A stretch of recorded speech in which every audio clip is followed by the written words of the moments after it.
ఏదో ముఖ్యమైన విశేషం ఉన్నటువంటి రోజుని పండుగ అంటారు. దాంట్లోనే ఒకవేళ భగవంతునికి సంబంధించిన పూజ, పురస్కారాలు అవి ఉంటే దాన్ని పబ్బము అంటారు. మనకి మామూలుగా లోకంలో మాటుంది పండుగలు, పబ్బాలు అని. పబ్బము అనే మాట పర్వము అనే ఆ మాటకి వికృతి. చిన్నప్పుడు మనం ప్రకృతి, వికృతి అని చదువుకున్నాం గదా! కాబట్టి పర్వదినము అంటే దైవానికి సంబంధించిన పూజలు, పురస్కారాలు అన్నీ ఉన్నది పర్వము లేదా పబ్బము అయితే, కేవలం వినోదించుకోవడానికి మాత్రమే ఏ రోజుని మనం కేటాయించుకుంటామో దాన్ని పండుగ రోజు అంటాం. అటువంటి పండుగలు, పబ్బాలు ఏవున్నాయో వాటిలో ఒకటి మనం ఈవేళ చూసుకోబోతున్నాం.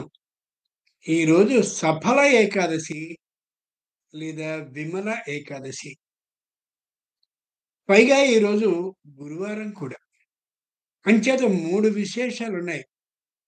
మనం అనుకున్నటువంటి ఏ కార్యమైతే ఉందో అది సఫలం చేసేటటువంటి ఏకాదశి సఫల ఏకాదశి. మన మనసు సంపూర్ణమైనటువంటి పరిశుభ్రంగా చేయగలిగిన ఏకాదశి విమల ఏకాదశి, విమల ఏకాదశి. ఇక్కడ విశేషాన్ని మనం గమనించుకోవాలి. ఏకాదశి నాడు పూజ చేస్తే వెంటనే సఫలమైపోతుంది అని అనగానే, అంటే ఫలితం వచ్చేస్తుంది అని అనగానే, ఈ ఒక్క ఏకాదశిని చేసేసి చేతులు దులిపేసుకుని, అబ్బో! నేను అనుకున్నటువంటి పని అయిపోతుందన్నమాట అని అనుకోకూడదు. ఏదైనా ఒక విత్తనాన్ని భూమిలో నాటాక, దానికి కొన్ని నీళ్లు పోస్తూ ఉన్నాక, అది మెల్లగా సన్నని కాడలాగా అలా వచ్చి 2 ఆకులు వేశాక, అక్కడి నుంచి ఆకులు, ఆకులు, ఆకులు అలా పెరుగుతూ, పెరుగుతూ కాండం బలమయ్యాక, ఇలా కొంతకాలం అయ్యాక కదా దానికి ఫలం వస్తోంది. అలాగే ఈ సఫల ఏకాదశి అనగానే, ఈ ఒక్కరోజు ఏకాదశి నాడు చేయవలసింది ఏదో నేను చెప్పబోతున్నాను. అది మీరు చేసేస్తే అయిపోతుంది పని అని అనుకోకూడదు. మరేం చేయాలి? ఈ సఫల ఏకాదశినే ఈ రోజున అంటే మార్గశీర్ష మాసంలో వచ్చే బహుళపక్షంలో వచ్చే ఏకాదశి రోజున స్వామి శ్రీహరి నేను ఇదిగో ప్రతి బహుళ ఏకాదశిలో మొత్తం సంవత్సరంలో వచ్చేటటువంటి 12 బహుళ ఏకాదశుల్లోనూ కూడా ఈ వ్రతాన్ని నేను చేసి తీరుతాను, చేస్తానని కంకణాన్ని కట్టుకుంటున్నాను అని కాని ఆ భగవంతునికి నివేదించినట్లయితే ఈ 12 ఏకాదశుల పాటు చేసినట్టయితే అప్పుడు మనం అనుకున్నటువంటి ఆ కోరిక సఫలమవుతుంది. ఫలము అంటే ఫలితం. సఫలము అంటే ఫలితాన్ని పొందడము అని అర్థం. సహజంగా మామూలుగా మనకి లోకంలో ఎలా ఉంటుందంటే ఆత్రుత ఒక్కసారి చేసేస్తే చాలు అయిపోతుందని. చిన్నప్పుడు ఓ మాట చెప్తూ ఉండేవారు. ఈ దేవుడికి ప్రదక్షిణాన్ని గాని చేసినట్లయితే నీకు సంతానం కలుగుతుంది అని. అనగానే ఆవిడ ఆ మాట విందట ఎవరో ఒక ఆవిడ వెంటనే ప్రదక్షిణం చేస్తూ చుట్టుకి గర్భాన్ని చూసుకుందట. ఒక్కోసారి ఏమన్నా పెరిగిందా? పెరిగిందా? పెరిగిందా? అని. ఎంత హాస్యాస్పదమైనటువంటి విషయం ఇది గమనించుకోవాలి. కాబట్టి ఏ విత్తనం మెల్లగా అలా, అలా, అలా, అలా పెరిగి ఎంత కాలానికి ఫలాన్ని కాస్తుందో, ఫలాన్ని పండింప చేస్తుందో, అలా ఏకాదశి వ్రతాన్ని కూడా ఒక్కసారి చేస్తే కాదది. పైగా ఇది వ్రతం. వ్రతం అంటే ఒక్క రోజులో ముగించేది కాదు. అలా చేస్తూ ఉంటూ ఉండేదే. అయితే అన్ని రోజులు చెయ్యాలా? అవును మరి. ఒక శిశువు గర్భంలో పెరిగి బయటికి రావడానికి 9 నెలలు నిండాక కదా వస్తుంది. అలాగే ఇక్కడ కూడా ఏకాదశి వ్రతాన్ని ఈ ఒక్కరోజు చేస్తే సరిపోదు. కానీ ప్రేక్షకుల్ని బాగా ఆకర్షించాలంటే ఏం చేయాలి? ఈరోజు సఫల ఏకాదశి. ఇదిగో నేను చెప్తున్నాను ఓ స్తోత్రాన్ని. ఈ స్తోత్రాన్ని 3 సార్లు చదివేయండి.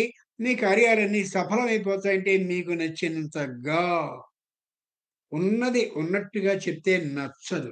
కానీ చెప్పవలసినటువంటి బాధ్యత, ప్రమాణబద్ధమైనటువంటి విషయాన్ని మాత్రమే వివరించవలసినటువంటి ఆ అవసరం నాకుంది గాబట్టి దాన్ని మీకు తెలియచేస్తున్నాను. మిమ్మల్ని మరో మార్గం ద్వారా వెళ్ళిపోకుండా ఉండేలా చేసేందుకు. ఏమిటి చేయాలి సఫల ఏకాదశి రోజున?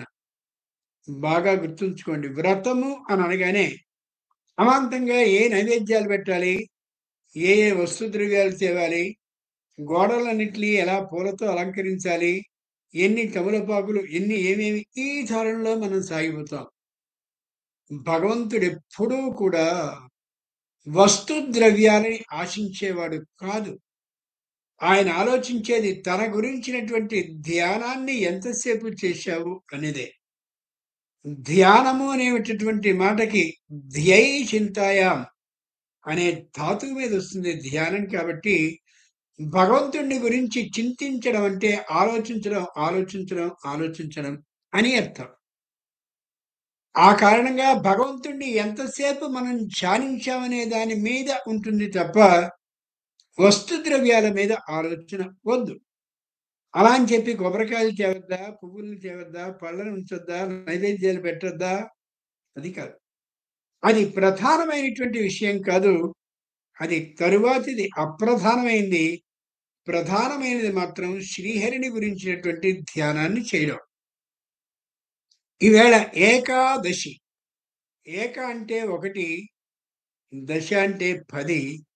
ఏకాదశ అంటే 1కి 10 కలిపితే 11 అని అర్థం. ఏకాదశ అంటే ఈరోజు ఏకాదశి అంటే 11వది అని అర్థం. 11వ రోజు అని అర్థం. ఏకాదశ అంటే 11, ఏకాదశి అంటే 11వ రోజు అని అర్థం. శ్రీహరికి 11వ రోజు ఇష్టం. ఆ 11వ రోజు ఏకాదశి అవుతుంది. శరీరంలో కూడా మనకి అనేకమైనటువంటి అవయవాలు ఉన్నాయి. మనం దేవాలయానికో లేదా ఇంటికో ఒకసారి అక్కడ మనం కూర్చుని దైవానికి సంబంధించిన ప్రార్థన చెయ్యాలి అని అనుకున్నప్పుడు, ధ్యానాన్ని చేస్తూ ఉండాలి అని అనుకున్నప్పుడు అంగపూజ అని ఒకటి చేస్తాం. అంగపూజ అంటే భగవంతుడిని పాదాల దగ్గర నుంచి శిరస్సు వరకు ఉండేటటువంటి అన్ని అవయవాల్ని కళ్ళలో అలా చూస్తూ, తలుచుకుంటూ, అక్కడ ఒక్కొక్క పుష్పాన్ని పెట్టుకుంటూ వెడతాం. దాన్ని అంగపూజ అంటాం. పాదాభ్యాం నమః. శరీరంలో ఉండే ప్రధానమైనటువంటి అవయవాల్లో మొదటిది పాదం. దేవుళ్ళని దర్శించినప్పుడు పాదాల నుండి దర్శించాలి అని ధర్మశాస్త్రం చెప్తుంది. మానవా మౌళితో దర్శ్యా తే దేవాశ్చరణతస్తతః. దేవతల్ని చూసేటప్పుడు పాదాల నుండి చూడాలి కాబట్టి మొదటిదైనటువంటి అవయవం పాదాలు. 2 గుల్ఫాభ్యాం నమః.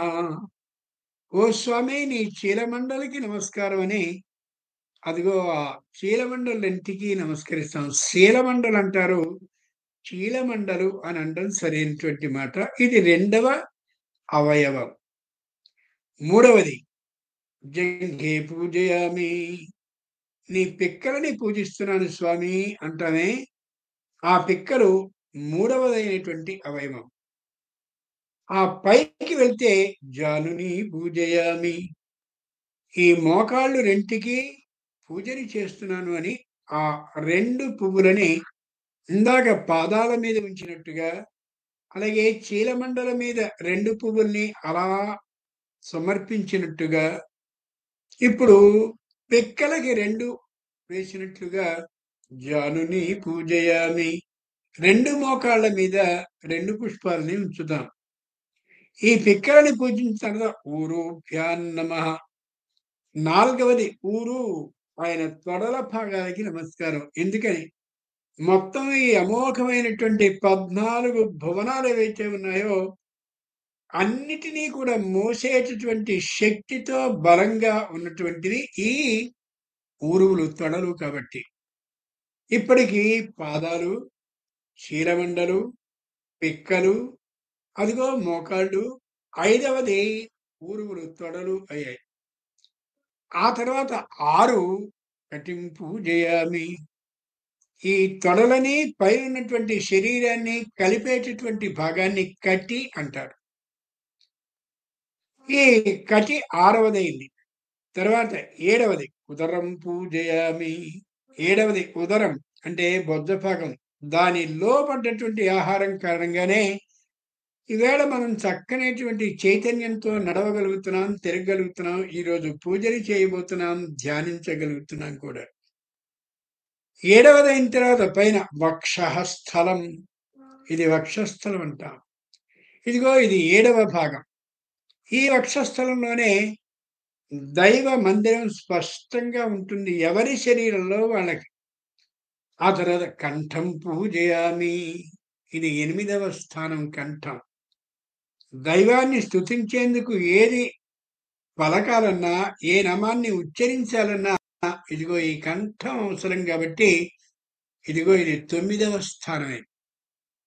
ఆ తర్వాత 10 ఇదిగో ఈ నుదురు. ఆ నుదుటి యొక్క 2 కనుల మధ్య ప్రదేశం ఏదైతే ఉందో అది చాలా ముఖ్యమైనటువంటి ప్రదేశం. 10వ స్థానం. 11 ఇదిగో ఈ శిరస్సు ఏదైతే ఉందో ఆ శిరస్సులో ఉండే బ్రహ్మ రంధ్ర స్థానం 11వది. బాగా ఆలోచించి చూడండి. ఏకాదశి అంటే 11వది అన్ననే. ఈ 11 స్థానాలు వరుసగా గమనించుకుని ఈ 11వదైనటువంటి ఆ శిరస్సు యొక్క మధ్య భాగంలో భగవంతుణ్ణి దర్శించడం కోసం చేసే ప్రయత్నం ఏదైతే ఉందో ఆ ప్రయత్నం చేయబడేటటువంటి రోజు ఏకాదశి తిథి ఆయనకి ఇష్టం శ్రీహరికి. ఇక్కడ బాగా ఆలోచించి చూస్తే బ్రహ్మరంధ్రం మెత్తనైనటువంటి పద్ధతిలో మనకు కనిపిస్తూ ఉంటుంది. అంచేత శ్రీహరిని మనం ఏం చేయాలి?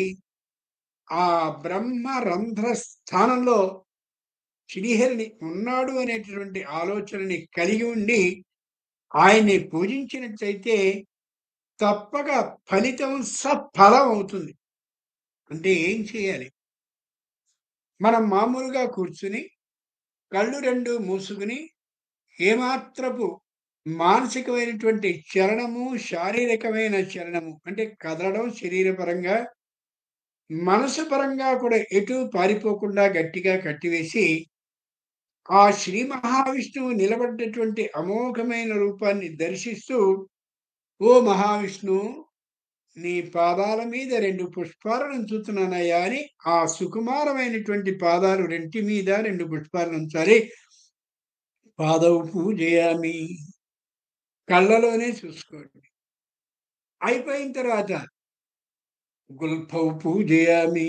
2 చీలమండలకి కూడా నేను 2 పుష్పాలని వేస్తున్నాను అని అనుకుని 2 పుష్పాలని కూడా ఆయన చీలమండలికి తగిలించి వేసినట్టుగా అనుకోండి. జంఘే పూజయామి. పిక్కలకి తగిలించి 2 అటు ఇటు కూడా మహానుభావుని పిక్కలని నేను పూజించాను అని అనుకుని ఆ పుష్పాలను అక్కడ ఉంచండి. తర్వాత జానుని పూజయామి. 2 మోకాళ్ళ మీద ఆయన అలా ఉన్నటువంటి సందర్భంలో కూర్చుని లేరు కాబట్టి ఆ మోకాళ్ళకి రెంటికి కూడా పుష్పాలని చూపించి నమస్కరించండి. నీ మోకాళ్ళని పూజిస్తున్నాను.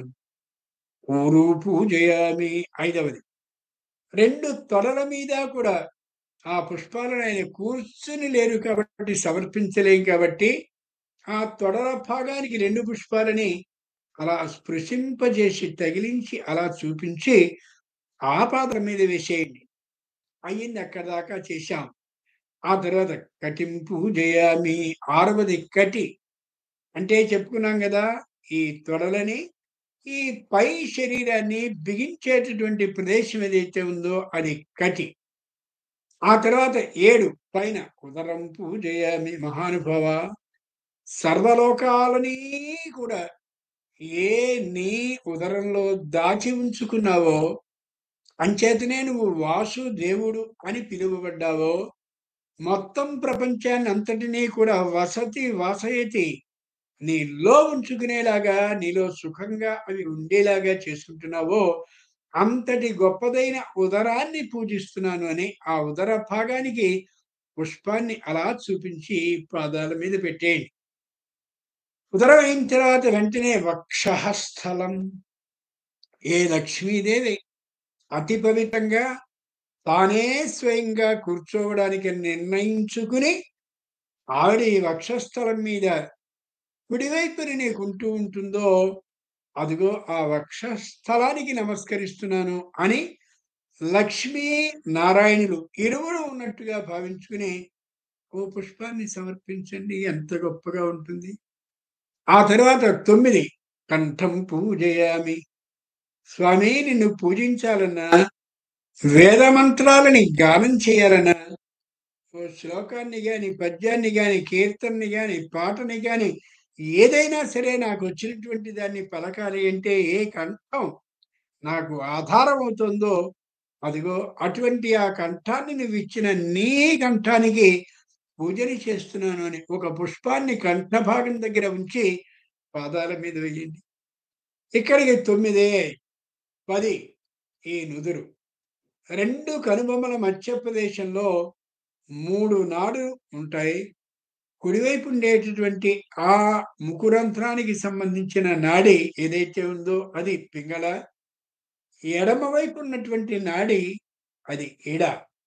ఈ 2 ఏటవాలుగా వెడుతూ ఉంటే వెన్నెముక కింది నుంచి అలా కనిపించకుండా వేగంగా పైకి మెరుస్తూ మెరుస్తూ మరింత సూక్ష్మమైనటువంటి పద్ధతిగా పైకి ప్రవహించుకుంటూ ప్రసరించుకుంటూ అలా వచ్చేటటువంటి నాడి పేరు సుషుమ్న.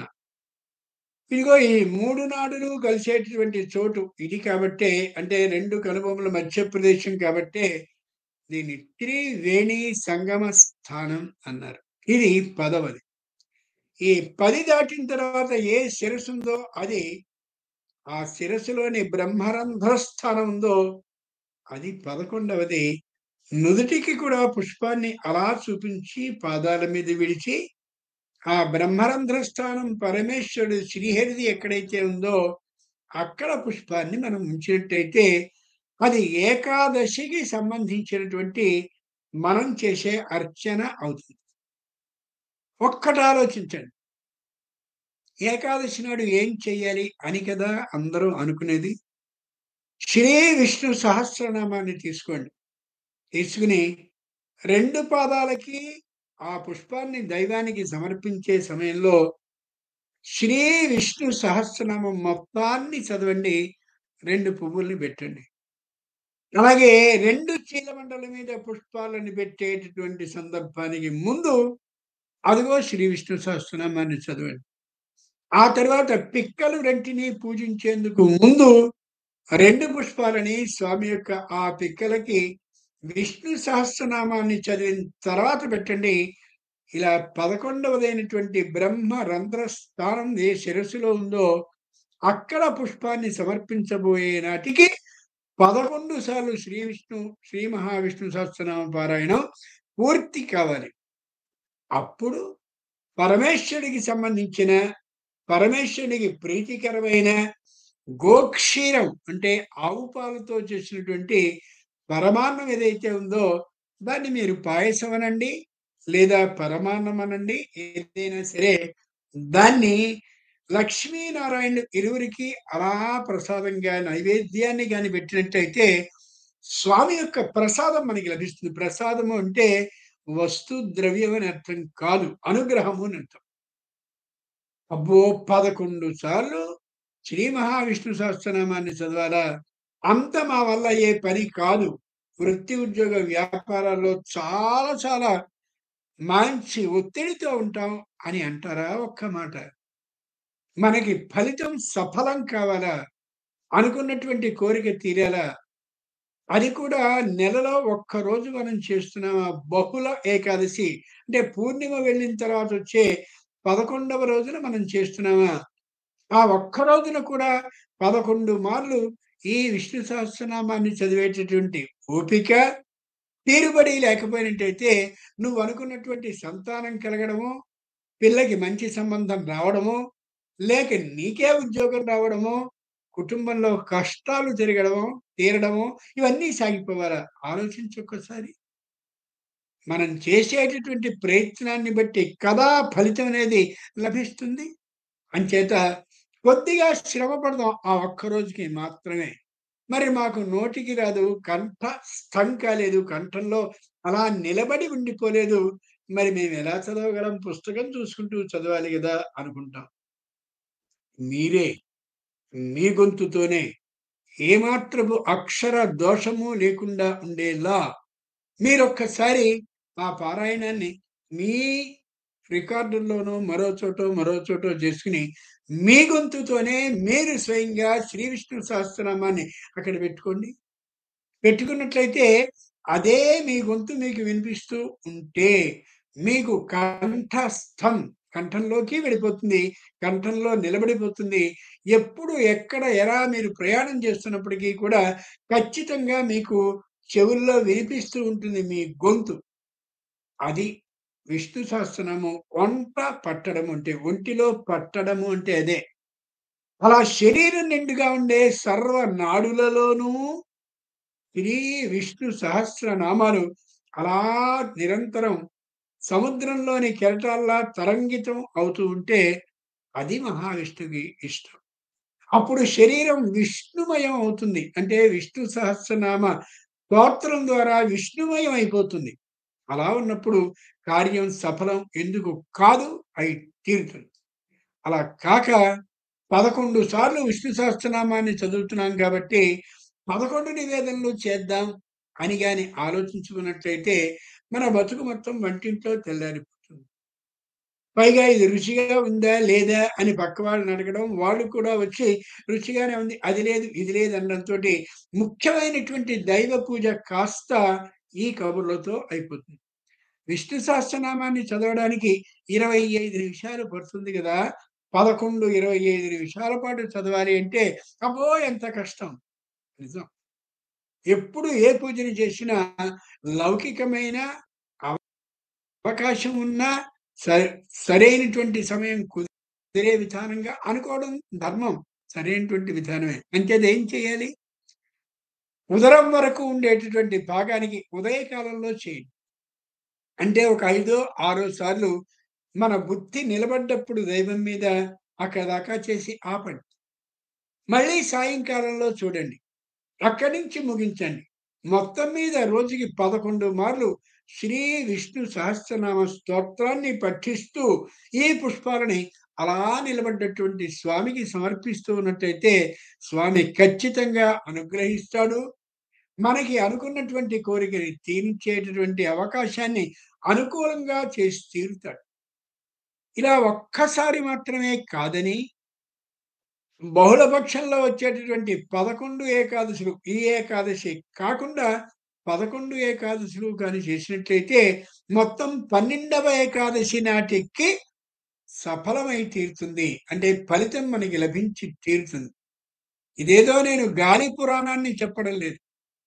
ఎందరో ఇలా చేసి తగిన ఫలితాన్ని పొంది ఇది నిజమైన సఫల ఏకాదశి అని ఎలా నిరూపించారో వారి అనుభవాల ఆధారంగా వారు చెప్పినటువంటి మాటలకి అనుగుణంగా సత్ఫలితాన్ని పొందినటువంటి విధానాన్ని గమనించి వాళ్ళు చెప్పగా విని మహానుభావులైన ఋషులు చెప్పినటువంటి పద్ధతిని పాటించిన కారణంగా దానికి ఫలితం లభించిందనే యథార్థాన్ని విశ్వసిస్తూ మీకు అలాంటి సత్ఫలితం కలగాలనే అభిప్రాయంతో చెప్తున్నాను. ఈ సఫల ఏకాదశియే విమల ఏకాదశి అని. మలము అంటే మాలిన్యం.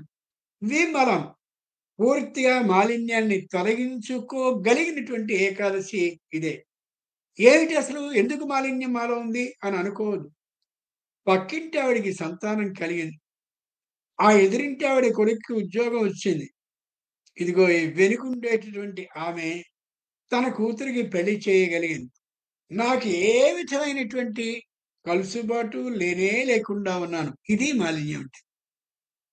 ఇటువంటి విమల ఏకాదశి ఆ మాలిన్యాన్ని పూర్తిగా తొలగించేస్తుంది ఈ ఏకాదశి వ్రతం.